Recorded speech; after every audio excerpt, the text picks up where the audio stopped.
If you are new to God's basement, trust the operator.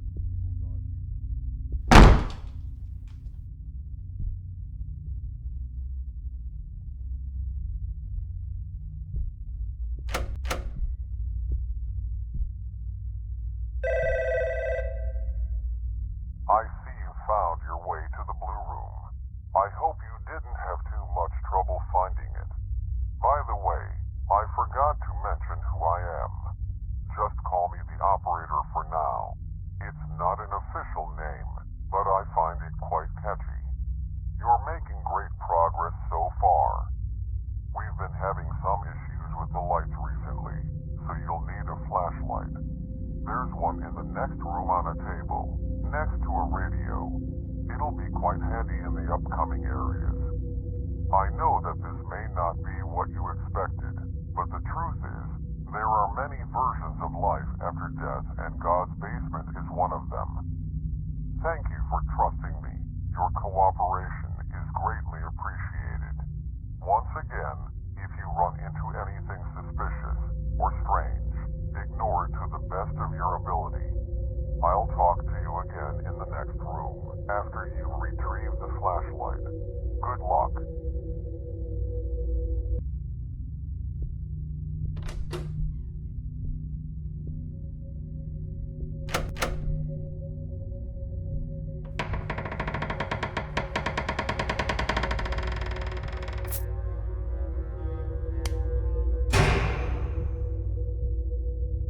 I see you found a flashlight. Past this door, things can get quite dangerous. Your memories from your past life are still probably blurry, but they'll start coming back shortly. For the time being, make your way down through the hallway.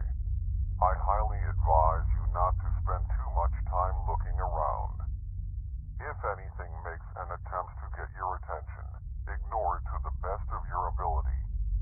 If you see anything or anyone approach you, do whatever is necessary to avoid contact with that entity. Most importantly, do not, I repeat, do not acknowledge their existence. If you follow these guidelines, you should be just fine. Give me a minute or two to unlock the door. Once the screen shows that it is unlocked, you may proceed. I'll see you again soon. Good luck.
In other news, a car crash resulted in the death of a grandfather and an infant child. Authorities reported that the car swerved off the road and crashed into a tree. The only survivor was the grandmother of the infant child. Although she suffered major injuries, she is currently in stable condition. Authorities also reported that the grandfather was driving the vehicle and that alcohol might have been involved in the incident.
I'm glad you made it through in one piece. Whatever you saw might have jogged your memory a bit, even though all of it occurred before you were born. Your parents, Neil and Sarah Young, had a son named Kevin. Your grandparents were looking after him when an unfortunate incident occurred. After losing their only son, your parents decided it would be best to create some distance between your grandmother. Although she tried her best to seek their forgiveness, the grief they felt was too painful. For a long time, they stayed out of contact with your grandmother. After a few years, they had you, James Young. They still were quite distant with your grandmother, possibly afraid the same incident might happen again. I don't want to bore you too much with those details. There is something I require from you. For you to unlock more of your memories, you need to go deeper into God's basement. To do that, you need to retrieve a security card to get past the door to your right. Fortunately, there is one down the hallway to your left. Just follow it all the way down, past the area with the red lights, and it should be in a storage room filled with shelves. Once you retrieve it, bring it back and slide it across the panel next to the door. I know you still have your suspicions, but I swear all your questions will be answered. Once you have a complete understanding of your past life, I'll tell you what God's basement really is, but you have quite some ways to go. Keep doing exactly as I say. And one last thing, good luck.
In other news, a car crash resulted in the death of a grandfather and an infant child.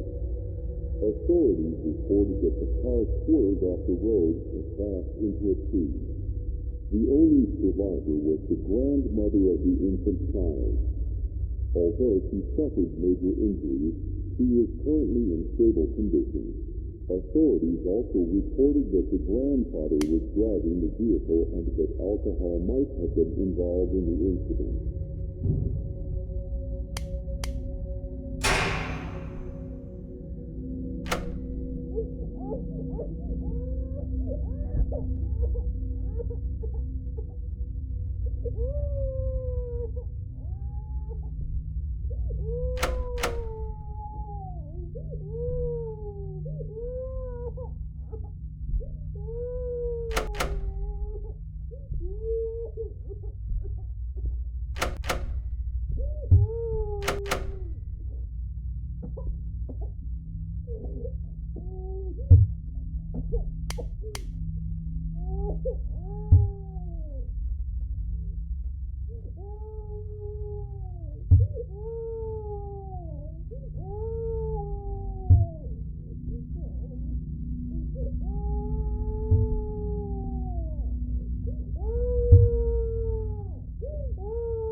James.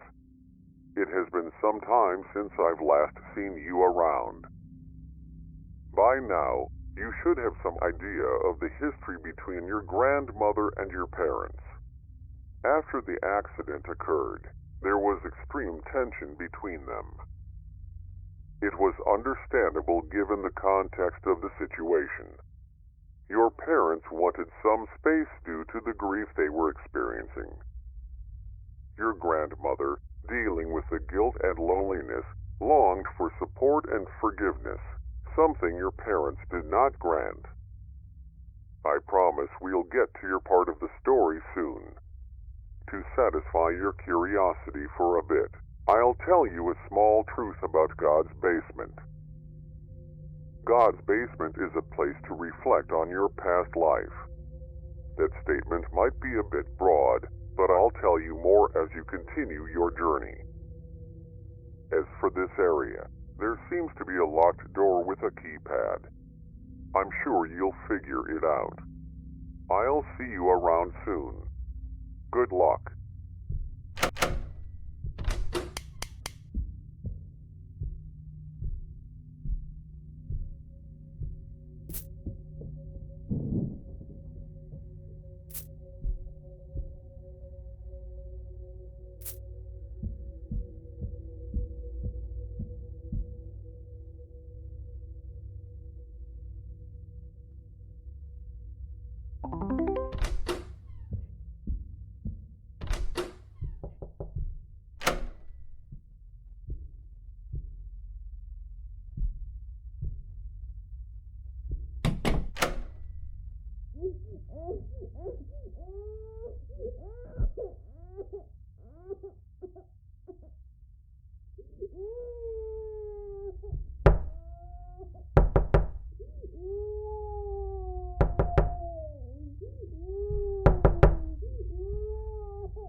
James, I hope you're okay.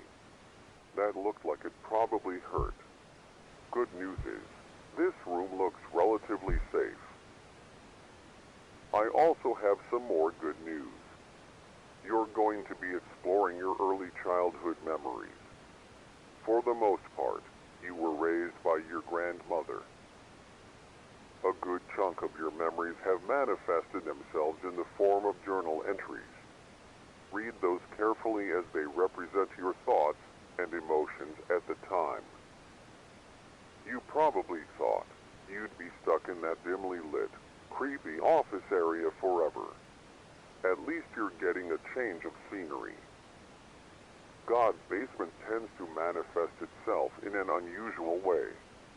The more you remember about your childhood, the creepier things can get. Remember when I asked you to ignore anything unusual? Well, that was just a joke. It's obviously there for a reason. The only reason I said that was to frighten you. I find it quite amusing. Well, I should probably wrap this monologue up. Find more about your past, and one last thing. Good luck.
In other news, last weekend, a brutal crime was committed in a quiet suburban neighborhood.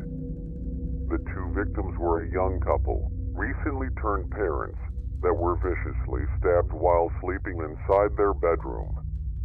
Authorities reported that the bodies were mutilated to the point of being unrecognizable. The two also left behind an infant son. Currently, there are no suspects or leads as to who committed the murder, but authorities are adamantly investigating the situation.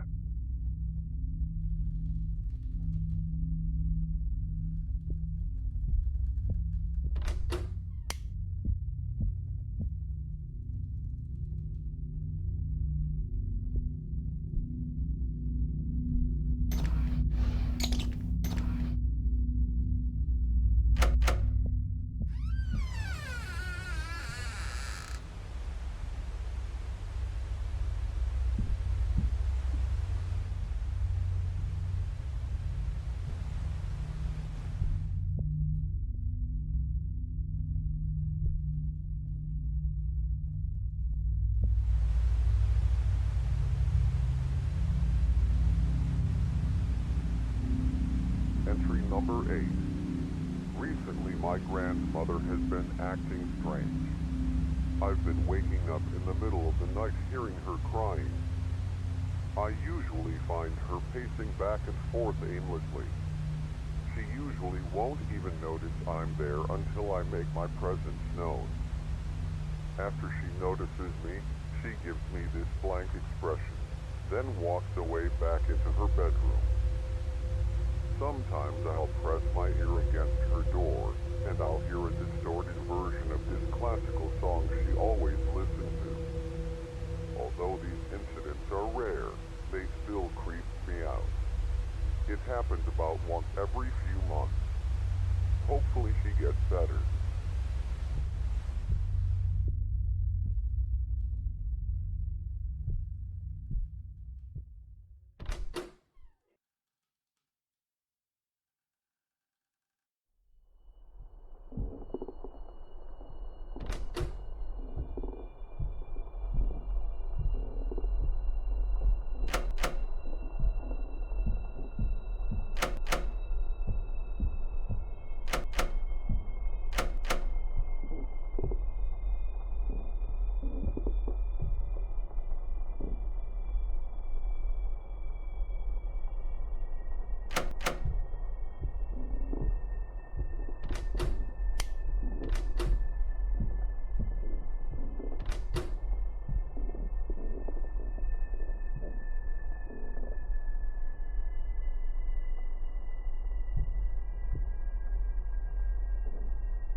In other news, a car crash resulted in the death of a grandfather and an infant child. Authorities reported that the car swerved after road and crashed into a tree. The only survivor was the grandmother of the infant child. Although she suffered major injuries, she was currently in stable condition. Authorities also reported that the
James, it's been a while since our last encounter. That was a lot of information to absorb. I hope you got most of it, but I'll try to summarize the best that I can. You were trying your hardest to get by high school while also taking care of your grandmother, along with holding a part-time job. At the end of high school, you had amazing grades and received a full-ride scholarship. The only problem was you would have to leave your grandmother to attend college. She raised you all by herself after your parents passed away. It tore you up inside, knowing that you would have to abandon her to move forward in your life. Slowly but surely, her condition kept deteriorating, to the point where it was an extreme burden to provide care for her. You had to make a choice, abandon her and move on with your life, or throw away a full-ride scholarship and sacrifice your potential to take care of her. Are you ready to find out what choice you made? This is kind of exciting, isn't it? Well, I won't make you wait any longer. You chose to stay. You felt that it would be wrong to abandon her, especially when she needed you the most. She took care of you when you were abandoned, right? You were just returning the favor. If you haven't noticed, this area represents your old job. The one you worked while taking care of your grandmother after you graduated. First thing you should probably do is sign in. Enter the door to your left and find your ID card. I'll speak to you soon. Good luck.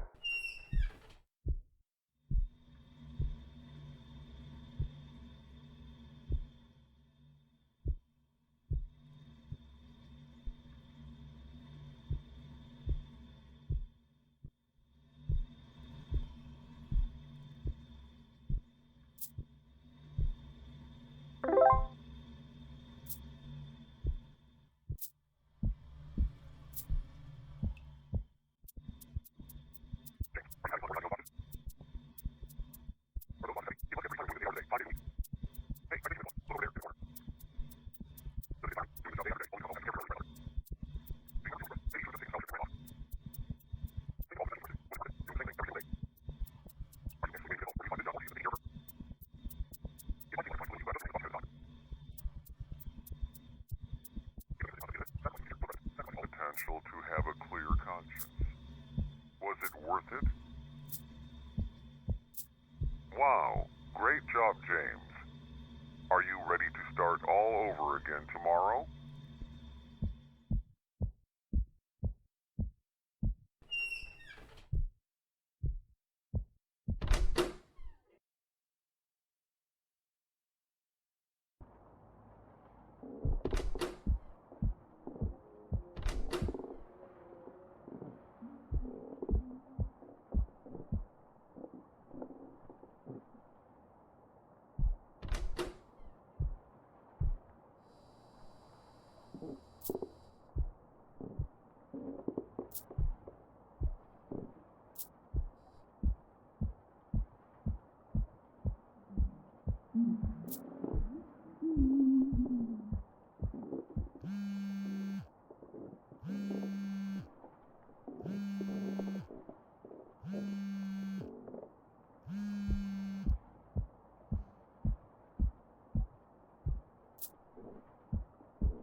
Pain.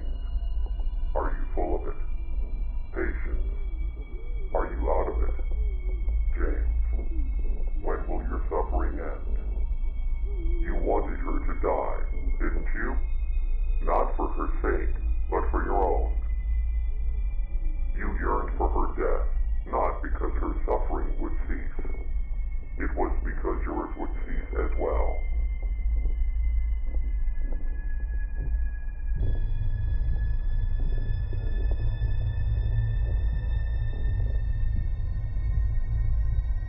Do you feel the resentment pulsating through your veins?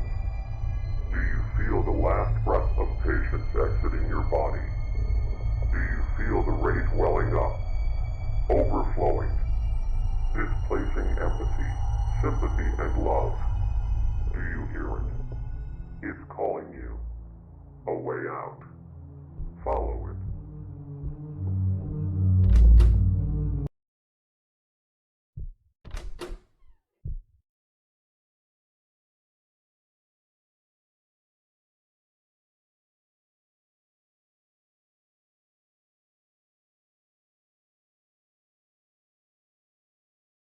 While sifting through some old boxes, you found an interesting set of documents that revealed the truth about your past.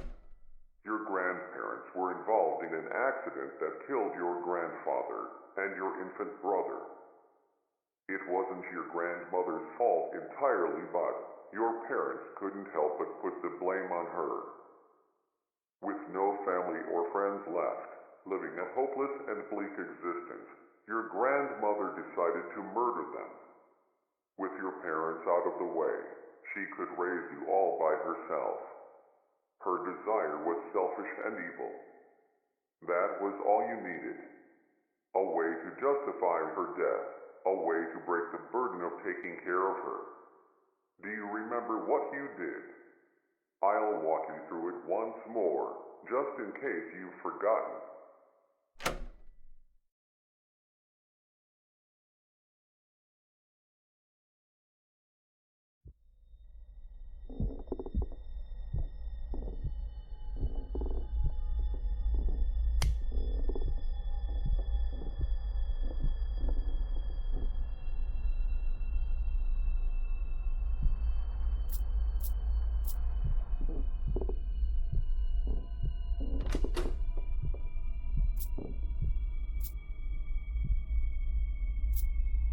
Hey, you.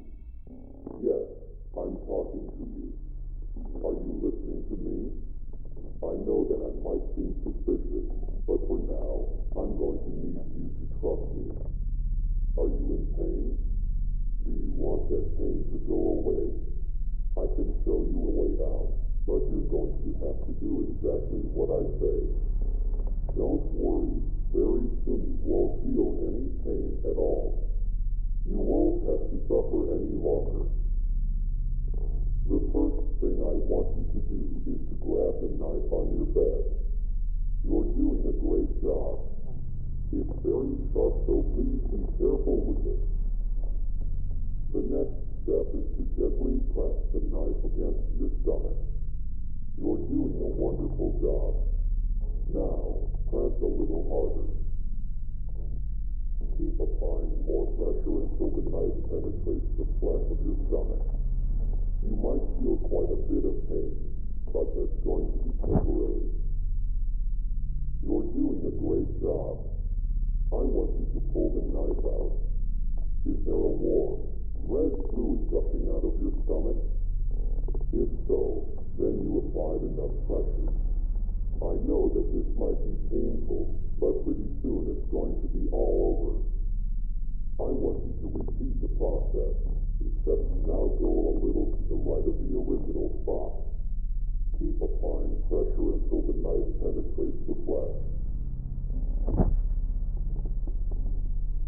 Now that you've done the process twice, for the third time, go to the left of the original spot.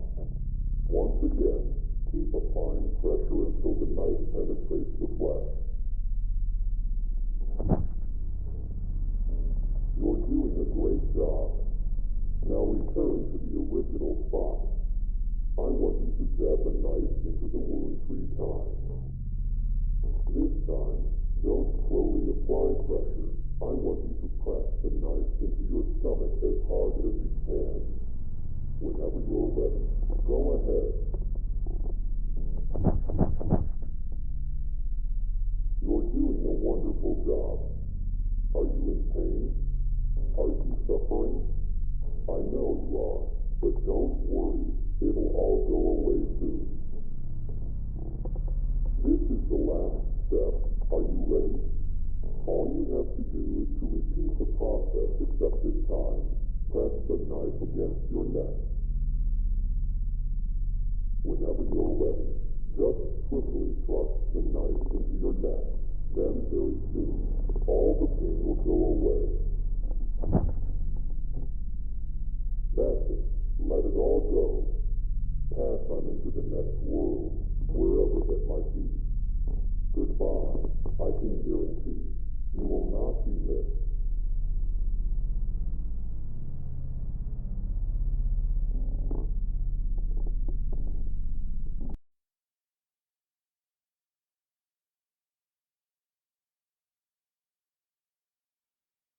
James, you murdered her. You knew about her delusions. She always talked about the man in the radio, so you decided to become that character. You replaced the old radio and then played an audio file telling her to stab herself repeatedly with a knife. You knew she was delusional and had episodes of schizophrenia. She followed your instructions and eventually bled to death due to her self-inflicted injuries. Since all the evidence pointed to a suicide, you weren't charged with anything. You finally got what you wanted. You were finally free. You might be wondering how exactly you ended up dead. Well, for the first few months, you lived your life carefree. You actually enjoyed life to some extent, not being tied down by an ill relative. But eventually, that all came crashing down. It started off with brief, horrific, gruesome nightmares. Visions of her stabbing herself endlessly, blood gushing out of her wounds, flooding your mind with blood-red guilt. Slowly, these nightmares leaked into your daily life. You'd see her out of the corner of your eye, whether you were driving, walking down the street, or at work. Even though you killed her, she never really left. She lived in your mind and haunted you every day until you eventually couldn't fall asleep. Every time you closed your eyes, even for the briefest of moments, she'd manifest in your subconscious. Eventually you went to the hospital and you were prescribed sleep medicine, but that only suppressed the issue. Slowly your body adjusted to the medicine and you needed to increase the dose for the medicine to be effective. This process kept repeating until you were taking multiple times the recommended amount. You were addicted until one night you overdosed on sleep medication. Right now, in this moment, your physical body is currently in a hospital bed, hovering between the thin line of life and death. You're still probably wondering why you're here in God's basement. I'll finally tell you who I am and what this place really is. God's basement is a realm for those who have committed great sin but are still redeemable. The individuals that arrive in God's basement relive their own versions of hell, allowing them to reflect on their life and watch their slow descent into evil. Their resentment, hate, bitterness, and jealousy accumulate until those emotions manifest themselves through atrocious acts, yours being murder. You were backed into a corner, watching your life slowly pass you by. All those opportunities you sacrificed. All that potential wasted. You became bitter and resentful. Many could sympathize with you. Many might have even done the same. You were hopeless, and it felt like you were inside a living hell. I am called the Operator. I am an entity that manifests in God's basement. I manifest myself in different ways depending on the person. My job is to guide the person inside God's basement and allow them to relive their life from a different perspective. In your case, I manifested with many characteristics resembling the man in the radio. Hopefully this explanation cleared everything up. You're still probably wondering what happens now that you have all your memories. I mentioned earlier that God's basement are for those who are still redeemable. Even though you committed an atrocious sin, you were trapped in a hopeless existence. Also, the person you killed wasn't really your grandmother. She was a shell of her former self. Your grandmother died long ago. Part of you wanted to see her suffering cease. Your crime was both cruel and merciful at the same time. You are going to get a second chance at life. Pretty soon you're going to wake up in a hospital bed out of your drug-induced coma. Learn to live with what you did. The feelings of guilt, paranoia, and pain will never completely go away. James. Make the most out of life, and be grateful for this second chance. One last thing. Good luck.